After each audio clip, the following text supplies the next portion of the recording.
நீங்க யாருக்காவது அல்வா கொடுக்க விரும்புறீங்களா? ஹலோ, வெயிட் வெயிட் வெயிட், நான் சொல்றது சாப்பிட்ற அல்வாங்க. ஒரு சூப்பரான பாம்பே அல்வா எப்படி செய்யறதுன்னு பார்க்கலாமா? அதுக்கு ஃபர்ஸ்ட் ஒரு மெஷரிங் கப்ல 1 கப் கார்ன்ஃபிளவர் மாவுக்கு 2 கப் தண்ணி சேர்த்து அதை கட்டி இல்லாம நல்லா கலக்கி எடுத்துக்கலாம்.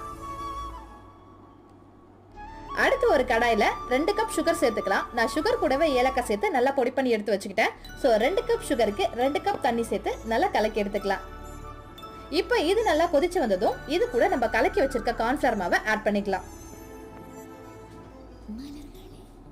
இப்போ இதை நம்ம கைவிடாம நல்லா மிக்ஸ் பண்ணிட்டே இருந்தோம் அப்படின்னா இந்த கன்சிஸ்டன்சிக்கு வந்துடும். இப்போ இது கூட நம்ம தாராளமா நெய் சேர்த்துக்கலாம். இப்போ இது கூட கொஞ்சமா ஃபுட் கலர் அண்ட் பொடிச்சு வச்சிருக்க முந்திரி பருப்பை சேர்த்து நல்லா கைவிடாம மிக்ஸ் பண்ணிட்டே இருக்கலாம்.